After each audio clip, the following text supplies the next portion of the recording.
Բարև ձեզ սիրելի հետևորդներ, սիրելի հայրենակիցներ, այսօր խոսելու եմ շատ կարևոր մի թեմայի մասին։ Մայիսի 12-ը պատմական օր է։ 1994 թվականին ստորագրեց 6 կրակի դադարեցման կամ հրադադարի փաստաթուղթը, որը ազդարարում էր Արցախյան առաջին պատերազմի ավարտը։ Այս փաստաթուղթը հիրավի պատմական է եւ շատ կարեւոր է հայոց նորագույն պատմության համար։ Առաջին հերթին սա փաստաթուղթ է, որով ըստ էության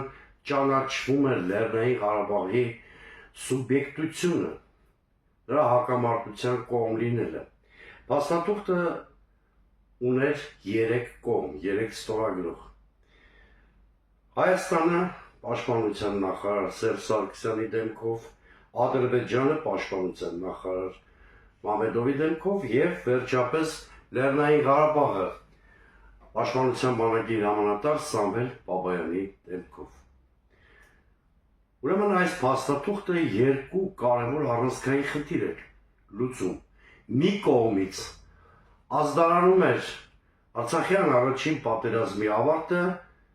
հայկական կողմի համար հաղթական շատ բարենպաստ արդյունքներով, մյուս կողմից ֆիքսում էր Լեռնային Ղարաբաղի սուբյեկտությունը, ինչը ոչ պակաս կարևոր է։ Իհարկե մեր առավելապաշտական միտքը քննադատում էր նաև այս փաստաթուղթը կամ այն իշխանություններին, որ ստորագրել էին այս փաստաթուղթը։ Օրինակ, Լևոն Տեր-Պետրոսյանը եւ նրա իշխանությունը մեղադրվում էին այն բանի համար, որ պատերազմը դադարեցրեցին։ Նման մեղադրանքներ հնչեցնողները ենթադրում են, որ մենք կարող ենք օրինակ միջև Բաքու արշավել, կապիտուլյացիա պարտադրել Ադրբեջանին։ Չասեմ, թե ինչքան հիմնազուրկ է այս դիրքորոշումը, որովհետև ակնհայտորեն 1994 թվականի մայիսին հյուծված էին հակամարտող կամ պատերազմող 2 կողմերն էլ, Հայաստանն էլ, Ադրբեջանն էլ, եւ նույնիսկ տեսականորեն հնարավոր չի պատկերացնել, որ հայկական կողմը կարող էր լիակատար կապիտուլյացիայի ենթարկել Ադրբեջանին։ Էլ չասեմ, որ դա ընդհանրապես հայկական արտաքին քաղաքականության նպատակ էլ չէր համարվում, բայց նույնիսկ այս իրողությունից զատ կրկնում եմ, ռեալիստական հարթության վրա անհնար է պատկերացնել, որ դաժան պատերազմ անցած եւ հյուծված հայկական կողմը կարող էր նման խնդիր լուծել, ասենք կապիտուլացնել Ադրբեջանին կամ կապիտուլյացիայի ենթարկել Ադրբեջանին։ Կան միացման կոնցեպտի կրողներ, որոնք ասում են, որ պատերազմի ավարտից հետո պետք է Լեռնային Ղարաբաղը հարակից տարածքներով միացվել Հայաստանին։ Այս խնդրի վրա էլ շատ ուզում եմ կանգ առնել։ Միացման կոնցեպտը Լեռնային Ղարաբաղի հարցում կարող է աշխատել եւ աշխատեց Խորհրդային Միության պայմաններում։ Այսինքն, Խորհրդային Միության օրենսդրությունն այնպիսին էր, որ Լեռնային Ղարաբաղը կամ պետք է մնար Ադրբեջանի կազմում, կամ պետք է միացվեր Հայաստանին, այն ինչ 88-99 թվականներին մեր ժողովուրդը պահանջում էր։ Սովետական միության փլուզումից հետո սա դադարեց ներպետական հարց լինելուց եւ հետեւաբար միացման կոնցեպտը այլևս չէր կարող աշխատել եւ առաջի պլան մղեց 6 ազգերի ինքնորոշման սկզբունքը։ Հետեւաբար եթե Հայաստանի իշխանությունները օրինակ պատերազմի ավարտից հետո գնային նման արկածախնդրության եւ որոշեին Լեռնային Ղարաբաղը հարակից տարածքներով միացնել Հայաստանին, դա ըստ էության ենթադրեր, որ Հայաստանը մերժում է միջնորդական առաքելությունը դրանից բխող հետևանքներով։ Դժվար չէ պատկերացնել, որ այդ պարագայում Հայաստանը կհայտնվեր միջազգային մեկուսացման մեջ։ Այսօրվա իշխանությունները շրջանառության մեջ են դրել այլ թեզեր եւս։ Հիմա այն այլ դիրքերից ըստ էության ստեր են տարածում, օրինակ, որ Լեռնային Ղարաբաղը կանխորոշված է եղել 1991 թվի Ալմատայի հռչակագրով բացարձակ սուտ, եթե չասեմ այն մասին, որ պաշտոնական Երևանը պաշտոնապես վերապահումները հայտնել այդ հռչակագրի հետ կապված, որոնցից մի քանիսը վերաբերում են հենց Լեռնային Ղարաբաղի խնդրին կամ կարգավիճակին, բայց եթե նրանց տկար մտածողությամբ դատենք, էլ ինչի համար էր Ղարաբաղի պատերազմը, եթե 91 թվականին Լեռնային Ղարաբաղի կարգավիճակը կանխորոշված էր, կամ բերում են 1996 թվականի օրինակը, ինչպես գիտեք, 1996 թվականի դեկտեմբերի 3-ին Պորտուգալիայի Լիսաբոն քաղաքում տեղի ունեցավ ԵԱՀԿ գագաթնաժողովը, որտեղ առաջարկվում էր ամփոփիչ փաստաթղթում հայտարարությունում մի պարբերություն Լեռնային Ղարաբաղի մասին, որը վերահաստատում էր ադրբեջանական հանրապետության տարածքային ամբողջականությունը եւ Լեռնային Ղարաբաղին բարձր ինքնավարության կարգավիճակ էր տրվում Ադրբեջանի կազմում։ Այստեղ իսկապես Հայաստանը գնաց վետոյի ճանապարհով, այդ հայտարարությունը չընդունվեց գագաթնաժողովի կողմից եւ դարձավ ԵԱՀԿ գործող նախագահի հայտարարություն ընդամենը։ Հիմա Նիկոլ Փաշինյանի կողմնակիցները ասում են այ տեսեք, աշխարհը դերևս 96 թվին համարում էր, որ Լեռնային Ղարաբաղը Ադրբեջանի կազմում։ Այստեղ կա մի մեծ կեղծիք եւ շփոթություն։ Հիմա ես բացատրեմ ինչու՞ն է խոսքը։ Բոլոր պետություններն են Լեռնային Ղարաբաղը դե յուրե համարել են Ադրբեջանի մաս, նաեւ միշտորդները, բայց համարել են, որ կա կարգավորման գործընթաց, որը վերջնականապես պետք է լուծի Լեռնային Ղարաբաղի կարգավիճակի խնդիրը։ Այսինքն սրանից պետք չէ հետևություններ անել, որ Լեռնային Ղարաբաղի կարգավիճակի հարցը կանխորոշված է եղել։ Ավելին, երբ 1996 թվի Լիսաբոնի գագաթնաժողովն են Նիկոլա Պաշտ շրջանակները օգտագործում որպես թեզ իբրև թե այդ թվականից Լեռնային Ղարաբաղի կարգավիճակը կանխորոշված է եղել, ես այդ մարդկանց ուզում եմ ընդամենը մի պարզ աքսիոմատիկ ճշմարտություն ներկայացնել։ 1997 թվականին աշնանը արդեն Լիսաբոնի գագաթնաժողովից ընդամենը 1 տարի անց ներկայացվել է հակամարտության կողմերին, այդ թվում Լեռնային Ղարաբաղի, խնդրի կարգավորման փուլային տարբերակը, որը պաշտպանվեց Հայաստանի իշխանության կողմից, որը ընդհանրապես չէր կանխորոշում Լեռնային Ղարաբաղի կարգավիճակը, դրա հանգուցալուծումը թողնելով հետոին։ Այսինքն Լեռնային Ղարաբաղի սուբյեկտությունը, Լեռնային Ղարաբաղի որպես իրավաքաղաքական միավոր գոյությունը երաշխավորվում էր հայկականությունը, կարգավիճակի հարցը թողնում էր հետոին։ Ուրեմն, եթե նույնիսկ Լիսաբոնի գագաթնաժողովում մեզ համար անցանկալի դրսևորումներ են տեղի ունեցել, ընդամենը 1 տարվա ընթացքում հայկական դիվանագիտության փայլուն աշխատանքի շնորհիվ արդեն 1997 թվականին մենք ունեցել ենք մի տարբերակ կարգավորման, որով Լեռնային Ղարաբաղի պատկանելությունը Ադրբեջանի կանխորոշված չէր։ Կրկնում եմ, կարգավիճակի հարցը թողնված էր հետագային, բայց ամրագրվում է Լեռնային Ղարաբաղի սուբյեկտությունը, հայկականությունը, ժամերով կարող եմ խոսել այդ կարգավորման հրաշալի տարբերակի մասին, բայց մեր այսօրվա եթերի բուն նպատակը դա չէ։ Իսկ ինչու այդ հրաշալի տարբերակը չընդունվեց։ Դարձյալ մեր քաղաքական մտքի առավելապաշտության հետևանքով։ 1998 թվականին տեղի ունեցավ Թելիմիդորը, հայտնի հանգամանքներով իշխանությունից հեռացվեց Լևոն Տեր-Պետրոսյանը, Ռոբերտ Քոչարյանի գլխավորությամբ ձևավորվեց նոր իշխանություն, որը թեև առավելապաշտական մոտեցումներ ուներ Լեռնային Ղարաբաղի հարցում, բայց ավելի լավ տարբերակ այդպես էլ չներկայացրեց մեր հասարակությանը, քան էլ փուլային տարբերակը։ Ես ավելին ասեմ, Լևոն Տեր-Պետրոսյանից հետո ավելի ստույգ Ռոբերտ Քոչարյանի իշխանության տարիներին քննարկվեց մի տարբերակ, որը ամբողջովին ձևախեղեց Լեռնային Ղարաբաղի կարգավորման գործընթացը, դրա էությունը, բովանդակությունը։ Խոսքն այն մասին է, որ Ռոբերտ Քոչարյանը կուլ տվեց այսպես կոչված մերի տարբերակի խայծը, ինչպես գիտեք, այնտեղ այդ տարբերակով տարածքային փոխանակումների միջոցով Լեռնային Ղարաբաղը միացվում էր Հայաստանի, դրա դիմաճիշոր տարածքային զիջումներ կամ սուվերենության զիջումներ Հայաստանը անելու էր Մեղրի հատվածում, սա խայծ էր իրականում, որը ադրբեջանական կողմը օգտագործեց, որպեսզի Լեռնային Ղարաբաղի խնդրի էությունն ու ձևաչափը կարողանա փոխել։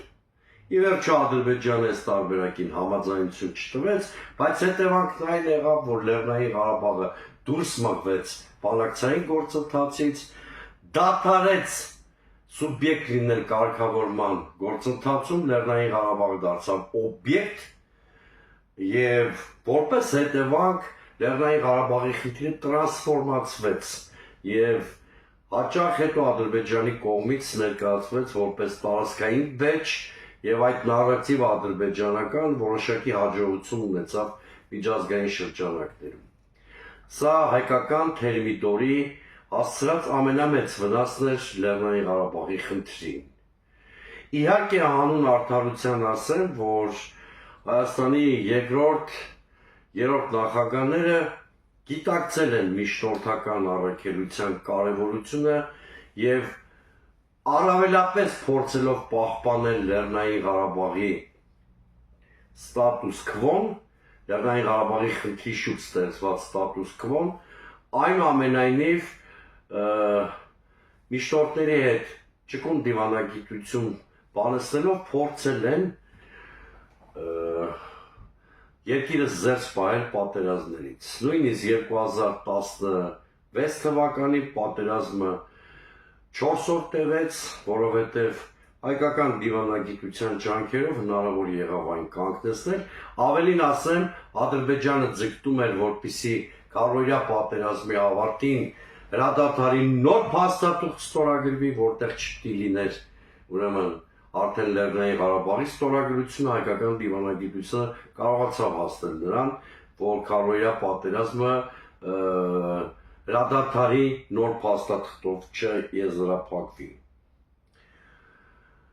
Եվ այսպիսով ես որոշակի սկզբունքային վերապահումներ ունեմ այն քաղաքականության վերաբերյալ, որը Լեռնային Ղարաբաղի խնդրում վարվել է 1998 թվականից հետո եւ տարբեր առիթներով քննադատել եմ դրա համար Ռոբերտ Քոչարյանի եւ քննադատությունս մնում է ուժի մեջ, բայց այնուամենայնիվ շնորհիվ նրա, որ Հայաստանի իշխանությունները մինչև 2018-19 թվականները վարում էին հավասարակշռության դոկտրինով թելադրված բալանսավորված արտաքին քաղաքականություն, հնարավոր էր դառնում, որպեսզի պատերազմի ռիսկերը չեզոքացվեն, մենք զերծ մնանք հնարավոր տարածաշրջանային եւ գլոբալ ցնցումներից։ Իրավիճակը փոխվեց այն բանից հետո, երբ իշխանության եկավ Նիկոլ Փաշինյանը, պայմանական ասած նրա պաշտոնավարման փուլը գոնե այն 7 տարիները, որոնց արդեն ականատես ենք, կարելի է համարել Արցախի կործանման շրջան, հայոց նորագույն պատմության մեջ, ցավալի է, բայց ռեալ փաստերի հիման վրա արված պնդում է, Նիկոլ Փաշինյանը ոչ միայն իր սեղանին դրված շատ բալանսավորված կարգավորման տարբերակներ էր մերժում, այլ ըստ էության այդ փաստը թաքցնում էր Հայաստանի հասարակությունից եւ քայլեր էր կատարում, որոնք դավագրգռում էին ոչ միայն Ադրբեջանին, այլև միջնորդներին։ Օրինակ հիշենք նրա հայտնի ցնդաբանությունը, որին նա տվեց Մյունխենյան սկզբունքները անունը, որտեղ ըստ էության մերժվում էին մադրիդյան սկզբունքները, իսկ այդ պահին քննարկվող տարբերակը, որի մասին կամ որի գոյությունը Փաշինյանը թաքցրել էր հասարակությունից, ըստ էության մադրիդյան սկզբունքների մոդիֆիկացված տարբերակներից մեկն էր, այդ Լավրովի պլան կոչվածի մասին եմ ասում։ Աստորեն այդ Մյունխենյան սկզբունքներ կոչվող զառանցանքով Փաշինյանը ըստ էության ձեռնոց էր նետում ոչ այնքան Ադրբեջանի, որքան միջնորդներին։ Կամ երբ նա Ստեփանակերտի վերածնդի հրապարակում էքստազի մեջ ընկնելով գոչում էր Արցախը, Հայաստանը եւ վերջ, ըստ էության վերջակետ էր դնում կարգավորման գործընթացին։ Եվ կարգավորման գործընթացը նաեւ ու առաջին հերթին Լեռնային Ղարաբաղի կարգավիճակի մասին է։ Եթե հակամարտող կողմերից մեկը իրեն թույլ է տալիս նման հայտարարություն հնչեցնել, կանխորոշելով կարգավորման գործընթացի ելքը, դա նշանակում է ըստ էության հրաժարվել միջնորդական հարթակից կամ ձեռնոց նետել ոչ միայն Ադրբեջանին, այլ նաև Միացյալ Նահանգներին, Ռուսաստանին, Ֆրանսիային, նույնիսկ ավելորդ թե այս մասին ասելը։ Իդեպ, այստեղ հարկ եմ համարում մի կարևոր նկատառում հայտնել։ Մարդիկ, որ հիմա մեղադրում քննադատում են Ռուսաստանին, որ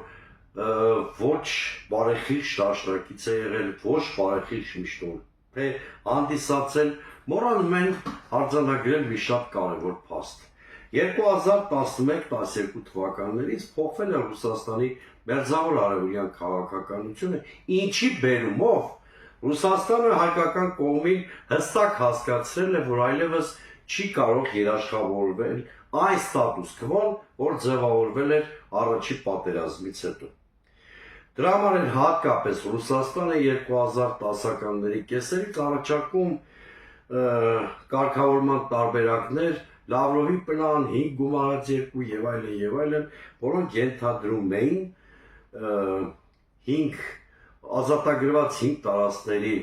վերադարձ, բայց որոնք ենթադրում էին նաև, որ մինչև Լեռնային Ղարաբաղի կարգավիճակի վերջնական հանգուցալուծումը Լեռնային Ղարաբաղը պահպանելու էր սուբյեկտությունը,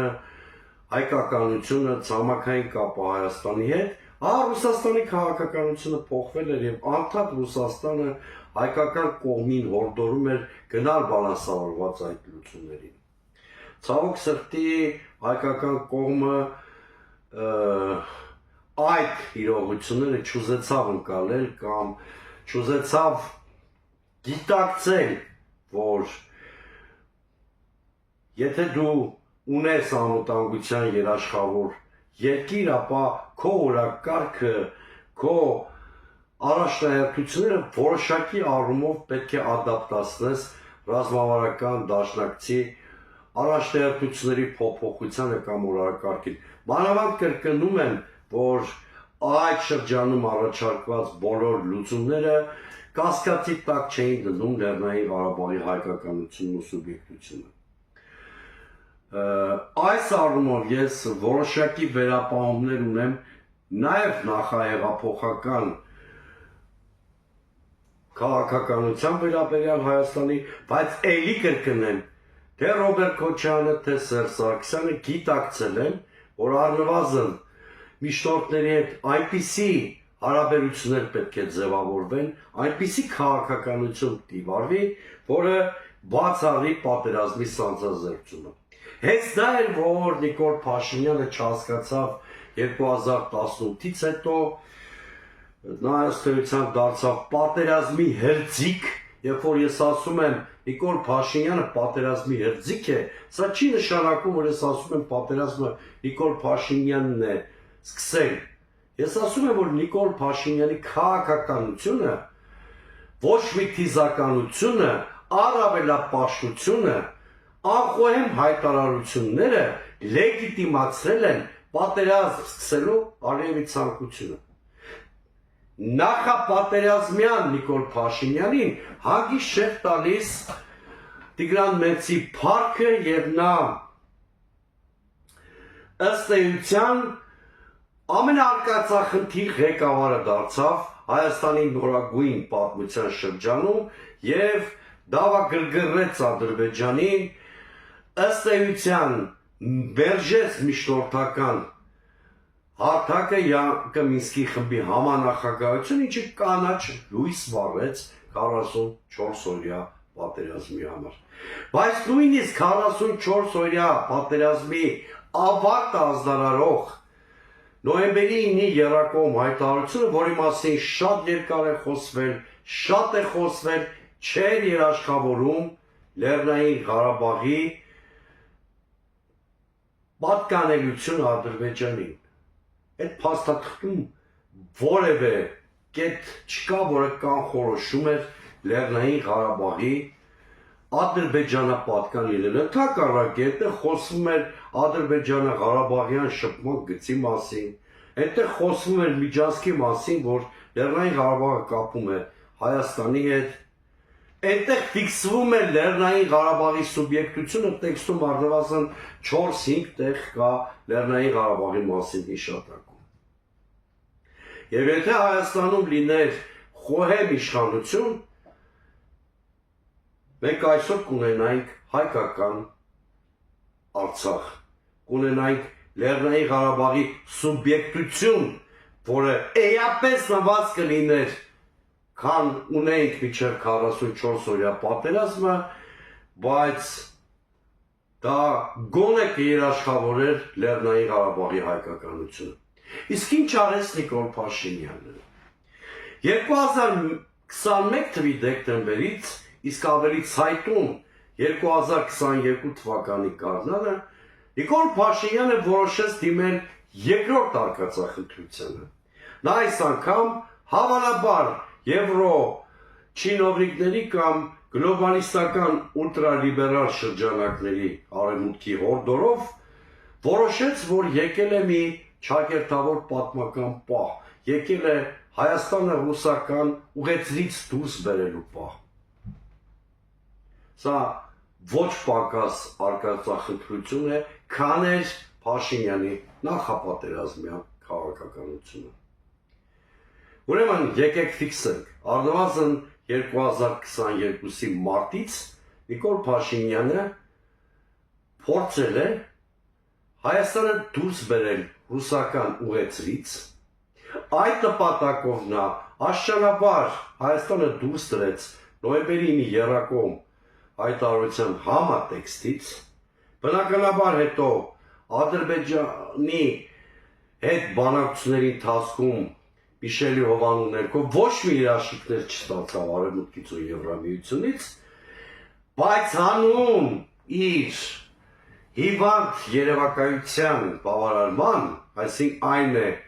Հայաստանի ստրատեգիական կողմնորոշման փոփոխությունը, նա միտումնավոր գնաց Արցախի կործանմանը։ Կրկնում եմ, Լեռնային Ղարաբաղի խնդիրը Նիկոլ Փաշինյանի համար 2021-22 թվականներից դարձավ ածանցյալ։ Նրա գերնպատակը ոչ Լեռնային Ղարաբաղի խնդրի լուծումն էր, ոչ հայ-ադրբեջանական կարգավորման գործընթացը, այլ Հայաստանի ստրատեգիական կողմնորոշման փոփոխությունը։ Դրանից էր ածանցվում Ղարաբաղի մասին Փաշինյանի պատկերացումները։ Եվ Փաշինյանը դարձավ Հայաստանի առաջին ղեկավարը, որը 2022 թվականի հոկտեմբերի 6-ին Պրագայում քարակողմ հայտարարության շրջանակներում Լեռնային Ղարաբաղը ճանաչեց ունիտար Ադրբեջանի մաս առանց որևէ երաշխիքներ ստանալու Լեռնային Ղարաբաղի ժողովրդի ինքնավարության կամ անվտանգության համար։ Որովհետև կրկնում եմ, Փաշինյանը իհարկե հիմա կարող է ասել, որ դա արել է, որովհետև ռուսները մեզ դավաճանել են, որտեղ տեղի են ունեցել ջերմուկի իրադարձությունները, ես էլ կարող եմ շատ հեշտ նրան հակադարձել, որ այդ փորձությունները մեր կամ մարտահրավերները մեր երկրի գլխով անցել են, որտեղ 2021 թվականից սկսած Նիկոլ Փաշինյանը ինքն է դարձել հակառուսական քաղաքականության հրձիգը կամ ինքն է քաջալերվելով արևմտյան ուլտրագլոբալիստական շրջանակների կողմից դարձել հակառուսական քաղաքականություն իրականացնողը եւ ակնհայտորեն Նիկոլ Փաշինյանի քաղաքականության հետևանքն է Արցախի կործանումը։ Ավելին, ես պնդում եմ, որ Նիկոլ Փաշինյանի քաղաքականությունը միտված էր նրան, որ կորցնենք Արցախը ռուսական ազդեցություն տարածաշրջանում թույլատնելու նպատակով։ Սա է ճշմարտությունը, անկախ նրանից ինչ հեքիաթներ կպատմի Նիկոլ Փաշինյանը։ Իդեպ, Թողնա հրապարակի, կրկնում եմ, առաջին նախագահ Լևոն Տեր-Պետրոսյանի պահանջը, կրկնում եմ երրորդ նախագահ Սերժ Սարգսյանի հանրապետական կուսակցության պահանջը, թողնա հրապարակի Լեռնային Ղարաբաղի խնդրի կարգավորման բոլոր տարբերակները եւ դրանց հայկական դիվանագիտության պատասխանները եւ որևէ բանավեճ պետք չի լինելու, որևէ բանավեճի կարիք չի լինելու։ Նույնիսկ հասարակ ժողովուրդը ծանոթանալով այդ փաստաթղթերին իրականում կստանա հարցի պատասխանը, թող է կործանել հայկական Արցախը։ Սա ամենևին չի նշանակում, որ նախկինում սխալներ չեն արվել Լեռնային Ղարաբաղի խնդրի